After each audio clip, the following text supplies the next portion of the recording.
There's a strange thing that happens when you watch an F1 race live. Your heart starts to speed up even though you're sitting still. And the reason why that happens to some people is because your imagination places you in that moment.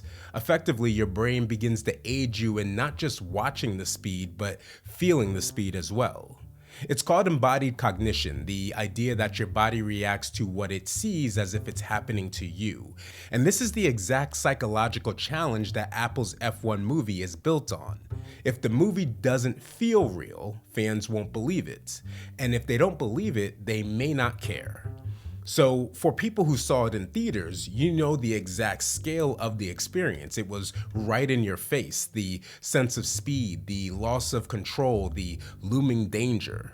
A movie like this, one that relies heavily on the physical sensation of motion, is tailored for that environment specifically. So when you scale that sensation down to a living room, a laptop, or a phone, your body downgrades the experience too. Mainly because home viewing breaks the adrenaline loop. Embodied cognition works best when your body believes that it's a part of the action, but at home, your brain receives conflicting signals. At home, you're safer, you're more comfortable, you don't have the same sound or roar. Your body knows you're not in danger, it doesn't feel the rumble of the engines, it doesn't sense the velocity. And without those cues, it can be hard for adrenaline to fully kick in. It doesn't mean that the movie becomes worse, it just loses that physiological edge that made it special in a theater. Which makes me wonder about the hype factor and how it will affect the movie during those first months of streaming. Because before any review dropped, most of the hype for the F1 movie came from a physical expectation. A lot of people weren't overly excited about a racing story, they were extremely excited about what it would feel like in the theater. The rumble in your chest, the overwhelming scale of the track, the sensory overload of speed. The hype was massive for the overall feeling, and it lived in the imagination of what a theater could deliver. That's a factor of theatrical hype, a film that's rooted in anticipation of an event, or in some cases, a scene. So when a movie's main life shifts to, in this case, Apple Plus, the general audience's mental model snaps into something else. See, theaters force commitment, streaming offers convenience, which means the December Apple Plus release faces a unique behavioral challenge. How do you keep the hype of a movie that was partially engineered for the senses?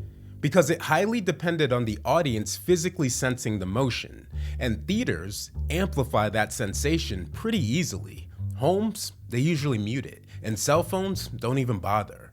Here's the behavioral irony of that.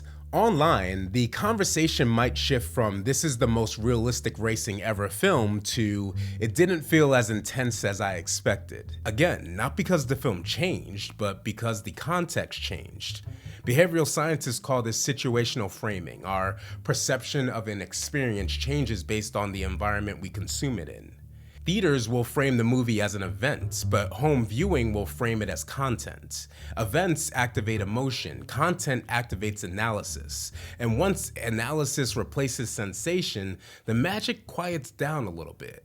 But this challenge isn't a death sentence. In fact, it actually might turn into something else entirely. Streaming opens the door for rewatchability, reflection, slowing down, digging into character arcs and emotional beats you might actually have missed in the theater. Yes, the film may lose some of the physicality at home, but it can actually gain way more depth. Because while your body may react less, your mind may actually engage more.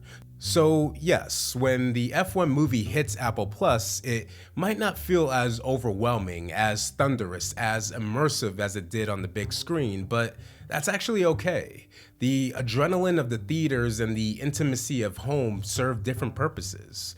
One lets you feel the speed, the other lets you understand it and what's going on around it. So no, the hype may not be the same, but at least you can watch it anywhere, you just might not feel it everywhere.